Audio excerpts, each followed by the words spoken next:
അപ്രതീക്ഷിതമായിട്ടാണ് ഇന്ന് ഇന്ത്യൻ സമയം 4 മണിയോടുകൂടി അമേരിക്കയുടെ B-2 സ്റ്റെൽത്തർ ബോംബറുകൾ ബസ്റ്റർ ബോംബറുകൾ ഉപയോഗിച്ച് ഇറാന്റെ 3 പ്രധാനപ്പെട്ട ആണവ കേന്ദ്രങ്ങൾ ഫോർദോയും നഥാൻസും ഇസ്ഫഹാനും അടക്കമുള്ള ആണവ കേന്ദ്രങ്ങൾ തകർത്തത്. ഫോർഡോ ഈസ് ഗോൺ എന്നാണ് അമേരിക്കൻ പ്രസിഡന്റ് പറഞ്ഞതും. ഇതിനെതിരെ ഇപ്പോൾ വ്യാപകമായ പ്രതിഷേധമുണ്ട്. ചൈനയും റഷ്യയും അടക്കമുള്ള രാജ്യങ്ങൾ ഇതിനെതിരെ രംഗത്തെത്തിയിട്ടുണ്ട്. ലാറ്റിൻ അമേരിക്കൻ രാജ്യങ്ങളും അമേരിക്ക ചെയ്ത നടപടിയെ വിമർശിക്കുകയും ചെയ്തിട്ടുണ്ട്. എങ്ങനെയാണ് ഇനി കാര്യങ്ങൾ മാറുന്നത്, മറയുന്നത്? തീർച്ചയായും ഡോക്ടർ അരുൺകുമാർ, ഇറാനും ഇസ്രയേലും നേർക്കുനേർ ആക്രമണം തുടങ്ങി 10ാം ദിനമാണ് അമേരിക്ക ആ കളിയിലേക്ക് നേരിട്ട് ഇറങ്ങി വന്നത്. നേരത്തെ തന്നെ ബെന്യാമിൻ നെതന്യാഹു പറഞ്ഞൊരു പ്രധാനപ്പെട്ട കാര്യം, ഇറാനെ അവർ ആക്രമിച്ചതിന് എല്ലാവിധ സമ്മതവും ട്രംപിൻ്റെ ഭാഗത്ത് നിന്നുണ്ടായിരുന്നുവെന്നാണ്.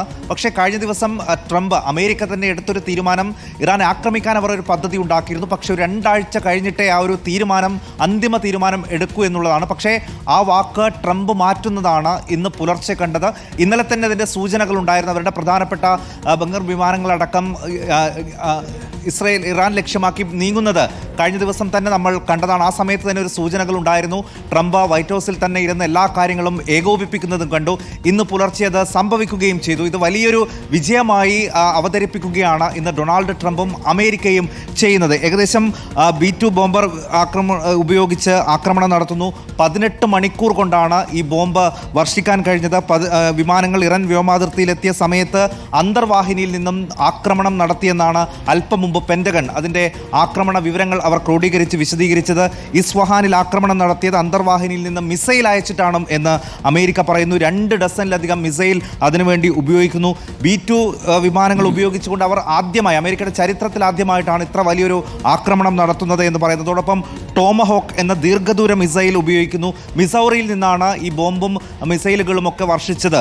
അത് ഏകദേശം 18 മണിക്കൂർ എടുത്തു എന്നതടക്കമുള്ള വളരെ തയ്യാറെടുപ്പോടുകൂടി തന്നെ അമേരിക്ക നടത്തിയിട്ടുള്ള ഒരാക്രമണമാണ് എന്നാണ് പറയുന്നത്. വലിയ കേടുപാടുകൾ ഉണ്ടായി എന്നുകൂടി ഇപ്പോൾ അമേരിക്ക അവകാശപ്പെടുന്നു. ഈ ആക്രമണം നടത്തിയ ഉടൻ തന്നെ പിന്നീട് അമേരിക്കൻ വിമാനങ്ങളും സൈനികരും അവിടെ തമ്പടിച്ചിട്ടില്ല. അവർ പൂർണ്ണമായും അവിടെ നിന്ന് പിൻവാങ്ങുകയും ചെയ്തു. അങ്ങനെയാണ് ട്രംപ് ഇത് പിന്നീട് ലോകത്തോടായി വിശദീകരിക്കുന്നത്. അമേരിക്കൻ സൈന്യത്തെ അദ്ദേഹം വലിയ രീതിയിൽ പുകഴ്ത്തുന്നു. ഇറാൻ ഇനി ഏതെങ്കിലും തരത്തിൽ ഇതിൻ്റെ പേരിൽ അമേരിക്കയെയോ അമേരിക്കൻ സന്നാഹങ്ങളെയോ സൈന്യത്തെയോ ആക്രമിച്ചാൽ വലിയ തിരിച്ചടി ഉണ്ടാകും എന്നുകൂടി ട്രംപ് പറയുന്നുണ്ട്. അല്പം മുമ്പ് സംസാരിച്ച പെന്റഗൺ പ്രതിനിധികളും പ്രതിരോധ സൈന്യ വക്താവും പറഞ്ഞത് തന്നെയാണ്. തങ്ങൾക്ക് ഏതെങ്കിലും തരത്തിൽ ഇറാനിൽ ഭരണമാറ്റം വേണമെന്നോ അല്ലെങ്കിൽ ഇറാൻ ജനതയെ ആക്രമിക്കണമെന്നോ അമേരിക്കയ്ക്ക് ആഗ്രഹമില്ല. മറിച്ച് ആണവ പദ്ധതികളിൽ നിന്ന്, ആണവായുധം നിർമ്മിക്കുന്നതിൽ നിന്ന് ഇറാൻ പൂർണ്ണമായും പിന്മാറണം. ഇന്നിപ്പോൾ തങ്ങൾ അവിടെ നടത്തിയതും അവരുടെ ആണവശേഷിയെ തകർക്കുക എന്നുള്ളതാണ്.